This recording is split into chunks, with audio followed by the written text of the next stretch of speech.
Hey, I'm just popping in for a little bit of an impromptu live. I was thinking a little bit today about the combination of using, oh, am I live? Okay, I think I'm live. Sorry, something happened with my computer screen there.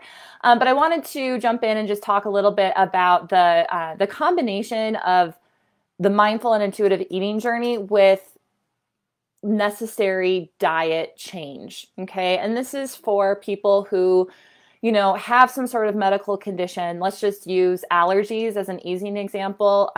Somebody can't eat eggs because they literally like their throat closes up or they have a reaction that's so severe, right?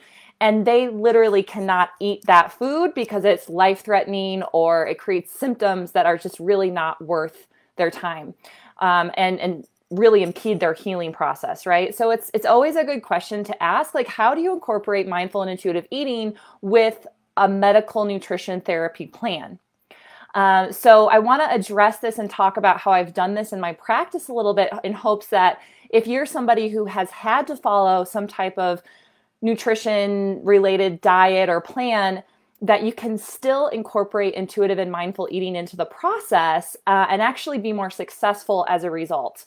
So this is a tough conversation for some, because if you look at the curriculum and the principles of intuitive eating, it's really that whole process is to help someone break free of the diet mentality where they have to resist against their body in order to achieve success, right? It's about body acceptance, loving yourself, starting to pay attention and deepen the cues that we feel within our body, okay? So that we can make better choices as a result, okay? And it usually does not focus on the training, at least that I took as an intuitive eating counselor, does not really focus on medical nutrition therapy as sometimes a necessary means to the healing process. And I want to share today that I find that there's value in both, but how can we, if I have a patient, for instance, and I've worked a lot with autoimmune disease, gastrointestinal disorders, and with my functional medicine background, I recognize the incredible healing power of food, right? Food is medicine. It really is. Food is nourishment, but it's also medicine for the body. The vitamins, the minerals, the nutrition that comes in an apple or an orange is going to nourish the body with ingredients that help support a healing process in somebody's whose immune system or gut is compromised. In my career, I have passed off a lot of medical nutrition therapy diets, the elimination diet, gut healing protocols. I mean, all the things, right? Like there was a period of my career where that was my intense focus, is really helping people heal with food. And that's still my focus, actually. So that's why I want to talk about today, how can you, as an individual, release the diet mentality and embrace, if you need to, a medical nutrition therapeutic approach to eating. And so I hope I can do this well. And I'm just kind of going off the cuff here because I've seen this over and over when I've worked with private clients, that they actually need therapeutic nutrition. They need some type of plan or diet plan, but they often come in without the mindset to support the change. And that's what mindful and intuitive eating is. For me, in my experience, the mindful and intuitive eating recognition and experience sets the stage for successful long-term diet change that can happen effortlessly and easily, but also if you have a medical condition, it can give you the tools to feel safe and inspire compassion for yourself as you're making changes. So I've had clients, for instance, who have had multiple allergies or intolerances to food. I have access to medical or functional testing where we can identify, what foods are truly causing inflammation in the body. And it can be very therapeutic to remove those foods for a period of time to help the gut heal, to help reduce inflammation so that a person can truly feel better. And oftentimes, especially with a case of food sensitivities, there's an inability to always recognize the symptom associated with food, because food sensitivities, unlike allergies, they're a little different. The sensitivities, the symptoms can show up to 72 hours after the ingestion of the food. So even if you're keeping a really good journal, like food and mood journal, not looking at calories or anything like that, but just your effect of food, it's sometimes hard to see what foods are really causing the issues leading to fatigue, brain fog, gut disorder or dysfunction, et cetera, and so forth, skin rash, et cetera, right? Because those can be delayed symptoms. So when I'm working with a client who I suspect needs a healing protocol, they need a little bit more intensive direction when it comes to nutrition, I first have to assess how is their relationship with the plate, right? How have they been in relationship with their food over the past their life? What truths have they learned? What beliefs have they built around food? And I actually will not incorporate the medical nutrition therapy until, if, depends on the person, it depends on how severe the case is, but until the person has embraced and recognized that kind of a reprogramming of that relationship with food is a priority before we move into the healing space, or to do it in tandem. Okay.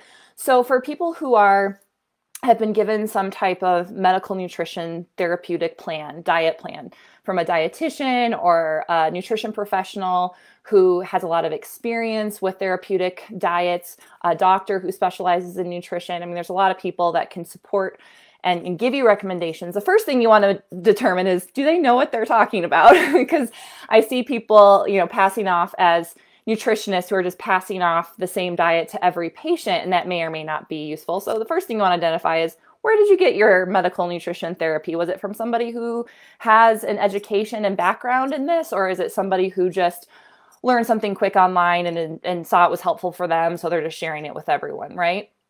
So you want to first identify that. And then if it's the truth for you, and you do notice, maybe you've been diagnosed with celiac disease, or maybe you do have an autoimmune disease and you recognize gluten really gives your joints pain, or dairy causes a lot of digestive issues, right? Like you know what your truths are. And that's actually part of the mindful and intuitive eating process, is identifying the foods that truly make you feel good and then truly don't make you feel good, right? And really being honest with yourself.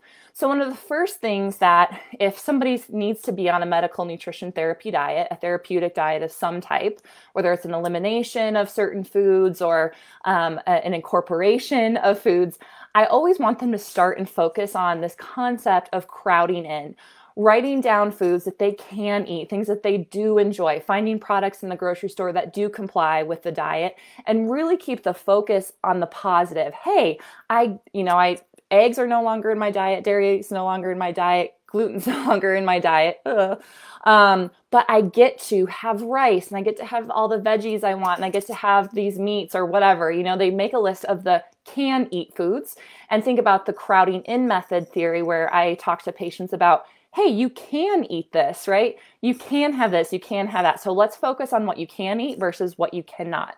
That's the first thing I always encourage. That keeps the mindset positive, because as I've mentioned in this group before, by the way, pop questions in. I guess I should see if there are any. Pop questions in if you have any. So the crowding in method really keeps a positive spin on things, which is an important part of supporting a healthy immune system, metabolism, et cetera, and so forth. So it's also important that through the process of therapeutic change that we have to make with our diet, not because the diet industry told us, but because it's truly part of our healing journey, that we have compassion. We really ignite compassion for ourselves on this journey. This is so important. I recently helped a woman determine that she had celiac disease. It was not the diagnosis that she wanted. She had been living with chronic diarrhea for the past decade, multiple comorbidities as a result of undiagnosed celiac. And I just couldn't get over the fact that she was having diarrhea every day. That just was a red flag to me. So I told this patient, I said, you need to get blah, blah, blah testing. Well, it came back. She had celiac disease, and in that space, when we talked about, we had the session after her diagnosis, I said to her, look, this is a grieving process, right? Like, you need to allow yourself to feel the emotions and the loss associated with removing gluten completely from your diet. As you guys know, gluten is in a lot of delicious, yummy foods, and this patient was feeling a lot of grief and loss. And one of the most important parts of this journey is to recognize your emotions, right? Is to recognize the emotions. A lot of us eat foods from in a space of emotion, and there's nothing wrong with that. But it's really important when we're moving into a medical nutrition therapy route that we allow some time for grieving the loss of some foods that may bring us joy in, in many ways, right? So for her, she couldn't bake the things that she liked to bake for her family. But she's finding new ways to bake there's lots of new gluten-free options. But there was a period of time where she just really needed to feel the loss, right? That's part of the mindfulness journey, is to allow feelings and emotions to be felt so we can release them, and to be truly honest with ourselves, rather than be like, oh, this is what I need to do for my health, let's just buckle up and do it. No, like, this sucks, right? Like, allow it to hurt a little bit, or a lot, and then release it, right? And recognize what the underlying point of the therapeutic nutrition is, right? Which is healing the gut in this particular patient's case. And she did that. She allowed the emotions, and it was hard. She came back to me and she said, Beth, like, I hate this because now since she removed gluten from her diet, she's now even more sensitive to it. So if she even has a hint of gluten on contaminated her food, she instantly has digestive issues. And she's like, oh, this is hard. This is hard stuff. So allowing those emotions that come along with the change is really, really important.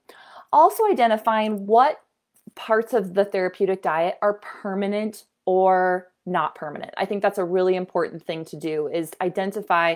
Sometimes with food sensitivities, you can remove them for a period of time. It's not forever. And then we can reincorporate them in moderation again. With something like celiac, that's a lifelong change. So we need to identify what forever looks like versus what temporary looks like. So I highly recommend, if you are somebody who needs medical nutrition therapy for a chronic or acute condition, that you're working with a professional who can support you on that and has the know-how to really hold space for you, not only in educating you on the diet, but also supporting you emotionally, because there is that side of this that not all practitioners feel confident doing. Okay. And then some tools. So I just want to talk about some tools that you can use if you are being put on a diet, a medical nutrition therapy diet, not a quote unquote weight loss diet, detox, things that are, quick fix, promise kind of things. But one of the tools that I find highly, highly useful, and I use this with my coach in my coaching program, Peace with Food and Soul, for all of my participants in there, I highly recommend that they keep a food and mood journal. And this is different than like your MyFitnessPal app. This is much different than tracking your calories or your macros. This is literally just you writing down your foods, not even specifying quantities, and then giving yourself an opportunity to reflect over the hour or two after the meal to see truly how the food made you feel, how you felt in the environment eating the food. Were you on the go? Were you in your car when you were eating? How did your digestion change as a result of riding in the car, right? Or versus being at a table, sitting down and paying more attention to each bite, right? There's a difference. A lot of women I work with find that on-the-go eating actually leads to more digestive distress, because we're not giving our body an opportunity to digest, because we're in stress mode, trying to get from point A to point B, just as an example. So this tool also for someone on a medical nutrition therapy diet can help us identify the emotions coming up and help us release the emotions so that we can move forward with our therapeutic diet from a place of compassion and fostering health for our bodies, versus this like restricted space, like, poor me, I can't believe I'm on this diet. Why do I have to be on this diet, not everyone else? It can feel really heavy if we don't allow those emotions through, and the food and mood journal can be very supportive in that process. Now, I already mentioned having support from a professional who can support you not only on the therapeutic diet side, but also the side that recognizes that you are an emotional human, and emotions, thoughts, and beliefs actually affect your metabolism.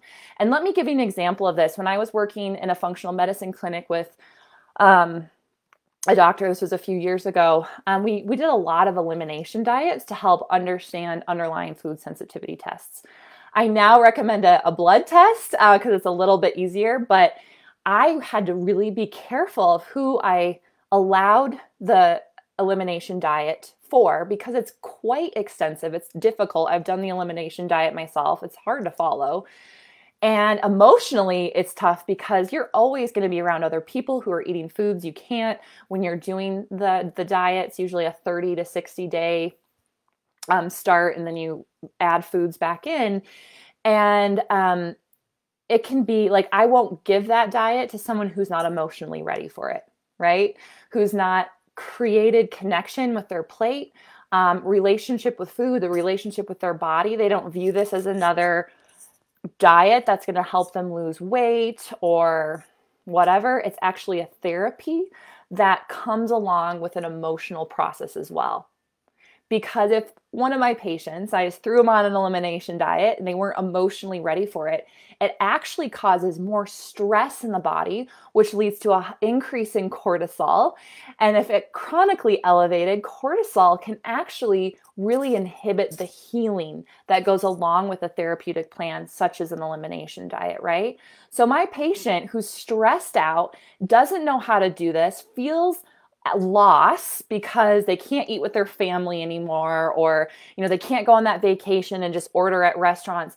That is not the right space emotionally to be in to proceed into a medical nutrition therapy space. Does this make sense? I hope it does. I don't see any questions coming in. Some people are popping in and out, and that's totally fine. But I just, I bring that to light because I think that there's something to be said about readiness for certain medical nutrition therapy diets, if you will, for the person. So, and then the last tool that I recommended the food and mood journal, working with a professional who you trust and, has as well educated on medical nutrition therapy, but also journaling. Journaling is another tool that I use a lot with my Peace with Food participants in my group coaching program. Some people are resistant to this. That's normal, but journaling and working through the emotions on paper can actually be another cathartic way to work with the changes that need to be made for health, right? This is different. So in this Facebook Live, I am speaking not about the diets that the diet industry, the $6.2 billion diet industry has put out there, the detoxes, the protein shakes, like all the things that promise you all these results, right? I'm talking about medical nutrition therapy because you have a chronic condition, you have a food allergy, a food sensitivity, gut inflammation, autoimmune disorder, heart disease. There's a lot of reasons that we will use medical nutrition therapy to support a patient. But then within the context of that, there's also a concept I've brought up before is biochemical individuality. So all of us are unique and different. So an autoimmune protocol for one of my patients might look different than an autoimmune protocol for another patient because of the way they tolerate some of the foods within the context of the diet. So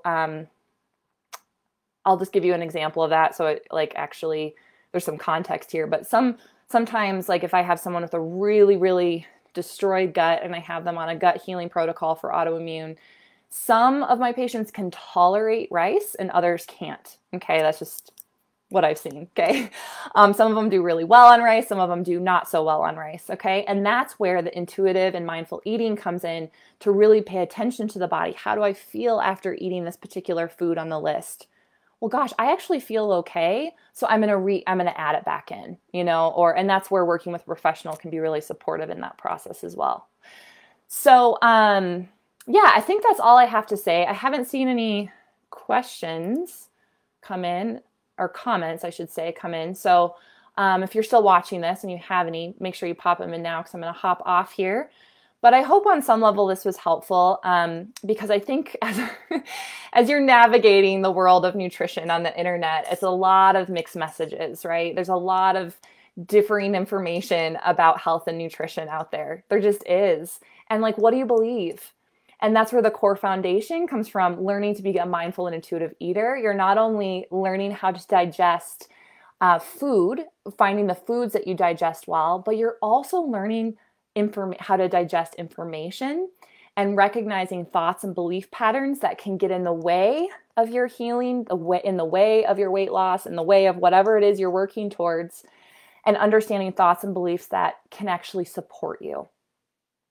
So just keep that in mind as you're moving forward in your mindfulness journey and recognizing the thoughts and emotions that come up for you if you are on a therapeutic diet, right? You have to be for whatever reason. And it's hard. Recognize it, accept the hardness of it, cry if you need to, allow that emotional release, because that is a step in the right direction towards becoming, well, mastering the emotions so that you can step in towards health with less stress in the body, less cortisol, and have a better chance at healing. So thanks you guys again for listening. I'm going to end it here, but if you have any questions after this is posted, just let me know.